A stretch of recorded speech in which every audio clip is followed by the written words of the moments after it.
తుంటికీలును మన శరీరం అనే భవనానికి పునాదిగా చెప్పుకోవచ్చు. మనం నడవడం, గెంతడం, పరిగెత్తడం వంటివన్నీ తేలిగ్గా చేస్తున్నామంటే అంతా తుంటికీలు చలువే.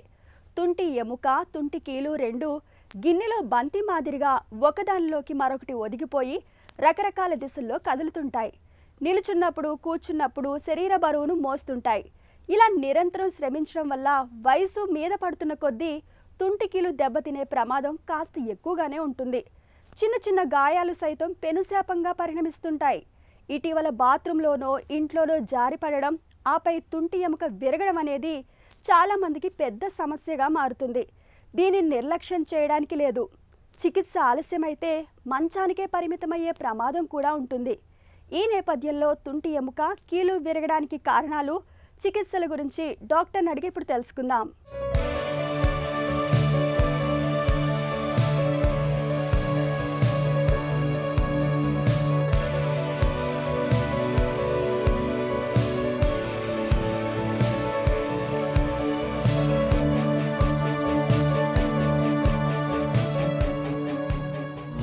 తుంటికీలు విరగడం ఎందుకు ప్రమాదకరం?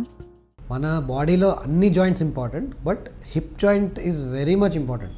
ఎందుకంటే బాడీ వెయిట్ మొత్తం, అంటే మన హెడ్, నెక్, స్పైన్, అబ్డామిన్, ఇదంతా బాడీ వెయిట్ 2 హిప్ జాయింట్స్ నుంచి మన లెగ్స్లో వెళ్ళిపోతుంది.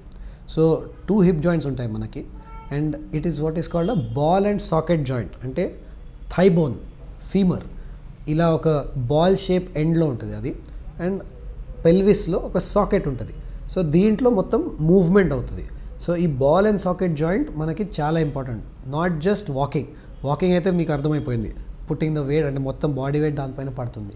బట్ కింద కూర్చోడానికి కూడా మనం ఇలా కింద మొత్తం ఫ్లోర్ మీద కూర్చుంటే హిప్ జాయింట్ దగ్గరే మూవ్మెంట్ అవుతుంది.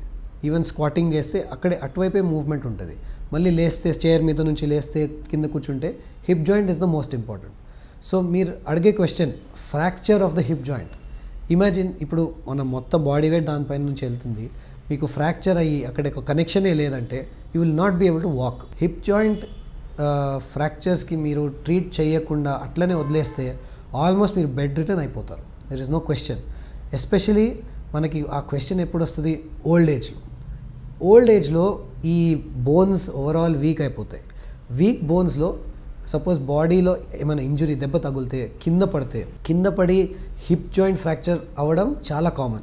రిస్ట్ జాయింట్ ఫ్రాక్చర్ ఒకటి, హిప్ జాయింట్ ఫ్రాక్చర్ ఒకటి, ఈ రెండు చాలా కామన్ ఫ్రాక్చర్స్. సో ఆ ఏజ్లో కూడా ఆ రిస్క్ తీసుకొని సర్జరీ చేయక తప్ప మనకి ఆప్షన్ లేదు. ఎందుకంటే ఇఫ్ నాట్ ఫర్ దాట్ అది బెడ్ రిటర్న్ అయిపోతుంది పేషెంట్, అండ్ మరి క్వాలిటీ ఆఫ్ లైఫ్ మొత్తం తగ్గిపోతుంది. ఎలాంటి పరిస్థితుల్లో తుంటికీలు విరుగుతుంటుంది?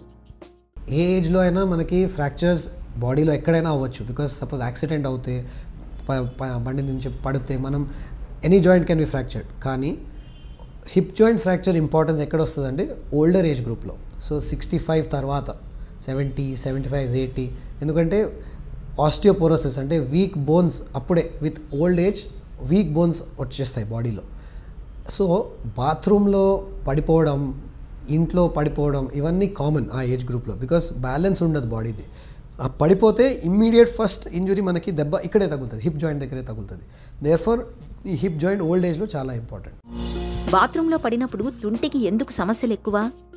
అవును, ఎందుకంటే మనం బాత్రూంలో పడిపోవడం అంటే ఇట్స్ యాక్చువల్లీ చాలా ప్రివెంటబుల్. అది మీరు జస్ట్ ఒక చిన్న హ్యాండిల్స్ బాత్రూంలో పెడితే, యాంటీ స్కిడ్స్ మ్యాట్ పెడితే ఒక స్టెబిలిటీ ఉంటుంది. లేకపోతే జారి పడిపోతారు కదా మనం. యంగర్ ఏజ్లో మనకి ఆ బ్యాలెన్స్ ఉంటుంది. ఓల్డర్ ఏజ్లో అంత రిఫ్లెక్సెస్ స్లో అయిపోతాయి, మనకి అంత స్ట్రెంగ్త్ ఉండదు. సో ఇమ్మీడియట్లీ ఈ హ్యాండ్స్ కంటే మీరు డైరెక్ట్ కింద పడిపోతారు. ఆ కింద పడిపోవడంలో మొత్తం ఇంపాక్ట్, ఆ ఫోర్స్ హిప్ జాయింట్ దగ్గర వెళ్ళి హిప్ జాయింట్ బ్రేక్ అవుతుంది. సో అందుకనే దట్ ఈస్ ఇంపార్టెంట్. తుంటికీలు విరిగినప్పుడు ఎలాంటి లక్షణాలు కనిపిస్తుంటాయి? ఫస్ట్ థింగ్ ఈజ్ ఫ్రాక్చర్ అంటే పెయిన్. సో మీకు సివియర్ ఎక్స్క్రూషియేటింగ్ పెయిన్ వస్తుంది. ఈ పెయిన్తో మీకు ఎంతో, అంటే కొంతమందికి పెయిన్ ఉంటే కూడా మనం పని చేయవచ్చు, కెన్ స్టార్ట్ వాకింగ్. కానీ ఈ హిప్ జాయింట్లో మీకు పెయిన్తో పాటు కింద నుంచి కూర్చోవడం, లేకపోతే నిలబడి నడవడం ఇంపాసిబుల్ అయిపోతుంది. ఎందుకంటే కనెక్షనే లేదు అక్కడ. So total inability to walk అంటాము, అది హిప్ జాయింట్ ఫ్రాక్చర్స్లో అవుతుంది. ప్లస్ మనం on your own you will not be able to lift the leg, అదొక ఇంకొక ప్రాబ్లం. సో ఈ సిమ్టమ్స్ ఉంటే డెఫినెట్లీ మీరు ఎక్స్రే తీసుకోవాలి, డాక్టర్ దగ్గర వెళ్ళాలి, అండ్ ఫ్రాక్చర్ సస్పెషన్తో మీరు ట్రీట్మెంట్ తీసుకోవాలి. తుంటికీలు విరిగినప్పుడు ఎలాంటి పరీక్షలు చేస్తారు? పేషెంట్కి మనం హాస్పిటల్కి తీసుకెళ్ళాలి. అక్కడ మోస్ట్లీ ఎక్స్రే ఒకటే సరిపోతుంది. ఫ్రాక్చర్కి అది ఒకటే చాలు, మాకు అది తెలిసిపోతుంది. ఎక్కడైనా ఏదైనా డౌట్ ఉంటే అప్పుడు సిటీ స్కాన్ లేకపోతే ఎంఆర్ఐ తీయొచ్చు, బట్ మోస్ట్లీ ఎక్స్రేలో అర్థమైపోతుంది. ట్రీట్మెంట్ కూడా pretty straight forward. Younger age గ్రూప్లో లెస్ దెన్ 40 ఉంటే 40 to 50 ఏజ్ గ్రూప్ వరకు ఫిక్సేషన్ అంటే మళ్ళీ ఆ ఫ్రాక్చర్డ్ పార్ట్ని మేము స్క్రూస్, ప్లేట్స్, రాడ్స్ పెట్టి మనం రీఫిక్సేషన్ అంటాం దాన్ని, అది చేస్తాము. ఓల్డర్ ఏజ్ గ్రూప్ 60s తర్వాత hip replacement surgery is the best option. మధ్యలో 50 to 60 ఏజ్ గ్రూప్లో కొంతమంది ఫిక్సేషన్ చేస్తారు, కొంతమంది రీప్లేస్మెంట్ చేస్తారు. It all depends on patient to patient. తుంటికీలు విరిగినప్పుడు చికిత్స ఎలా ఉంటుంది? హిప్ జాయింట్ అరిగిపోతే మనకి పార్షియల్ రిప్లేస్మెంట్ అట్లేం ఉండదు. అంటే ఇప్పుడు సింపుల్ ఎగ్జాంపుల్ అంటే మోకాలు అరిగితే మనకి కొన్ని పార్షియల్ రిప్లేస్మెంట్, టోటల్ రిప్లేస్మెంట్, ఈ వర్డ్స్ కొంతమంది విని ఉంటారు. హిప్లో అట్లేం లేదు. హిప్లో టోటల్ హిప్ రిప్లేస్మెంట్ ఇది ఒకటే సొల్యూషన్ ఉంటుంది. ఎందుకంటే బోత్ బాల్ అండ్ సాకెట్లో ఒక డ్యామేజ్ ఉంటుంది, సో రెండు చేంజ్ చేయాలి. అండ్ ఇది చేస్తేనే మనకి రిజల్ట్స్ బాగుంటుంది. ప్లస్ లాస్టింగ్ అంటే లైఫ్ లాంగ్, ఇప్పుడు ఇది మీకు 50s, 60s అవుతే you wanted to last 20 years. అది అవ్వాలంటే టోటల్ హిప్ రిప్లేస్మెంట్ ఒకటే మార్గం. దీంట్లో హెమీ ఆర్థ్రోప్లాస్టీ అని ఒక కేటగిరీ ఉంటుంది. అంటే ఏంటి, ఈ సాకెట్ మనం చేంజ్ చేయము, జస్ట్ ఈ బాల్ చేంజ్ చేస్తాము. ఫ్రాక్చర్స్లో 70s, 75, 80 ఏజ్ గ్రూప్లో అంటే లైఫ్ ఎక్స్పెక్టెన్సీ కూడా కొంతమందికి లెస్ దెన్ 10 years ఉంటే అలాంటి పేషెంట్స్కి ఎస్ అది చేయొచ్చు. బట్ ఈ ఎవాస్క్యులర్ నెక్రోసిస్ ఫిమరల్ హెడ్కి అట్లా చేయలేము. తుంటికీలు మార్పిడిని వృద్ధులకు నిజంగా ఒక వరమనే చెప్పుకోవచ్చు.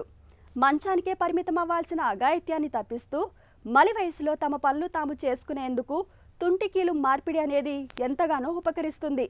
శేష జీవితాన్ని హాయిగా గడిపేందుకు తోడ్పడుతుంది.